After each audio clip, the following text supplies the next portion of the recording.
22 of your men walk up to a beautiful stone house in the woods. A woman inside is singing. She opens the door, smiling, sits them down, and serves them a hot meal. Cheese, barley, honey, good wine. They eat every bite. And then she stands up, taps each of them on the shoulder with a stick, and they become pigs. Snouts, bristles, trotters. She herds them out to a pen and throws them a corns. And here's the part Homer makes very clear, the part that makes this the most disturbing scene in the whole poem. Inside those pig bodies, their minds are completely unchanged. They know exactly what happened. They just can't say so. Quick catch-up on where we are. Since that cave with the one-eyed giant, things have gone badly. A god gave Odysseus a bag containing every storm wind in the world, told him not to open it, and his crew, convinced it was treasure, opened it in sight of home. Then a tribe of giants sank 11 of his 12 ships. 12 ships left Troy. One is still floating, and that one ship has just landed on an island called Aeaea. They see smoke rising through the trees, so a scouting party of 22 goes to look. They find the house, and they find something strange outside it.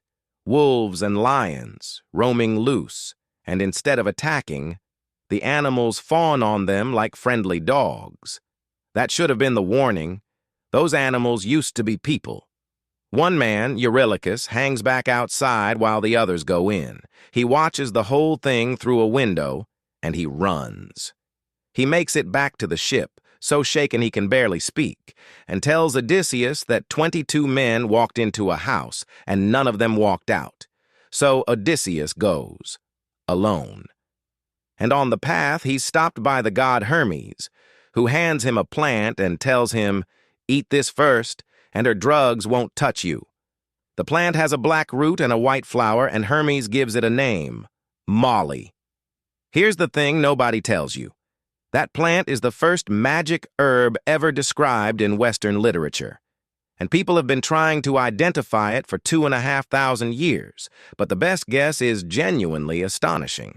In 1983, 2 researchers published a note in the New England Journal of Medicine arguing that moly is the snowdrop, a real flower, black-rooted, white-blossomed, that grows wild in Greece. Snowdrops contain a compound called galantamine. Galantamine is a real drug used in medicine today, and one of the things it does is reverse poisoning by a class of plants that includes Jimson weed, which also grows around the Mediterranean, and which causes exactly what Circe's potion causes: confusion, hallucination, and the delusion that you have become an animal. Homer may have written down a working antidote roughly 2,700 years before anyone had the word pharmacology. So Odysseus eats the flower, walks in, and drinks the cup. She taps him with the wand. Nothing happens. And when he draws his sword on her, she doesn't fight. She gasps because she was warned years ago that one day a man would come who her drugs couldn't touch. And she knows his name. She turns the pigs back into men, and Homer notes they come back younger and taller than before. And then the strangest part of the entire episode: they stay. Not a night. Not a week. Odysseus and his crew stay on that island eating and drinking for 1 entire year. The man whose only goal in life is to get home spends a year not going home. And when it finally ends, it isn't because he decides.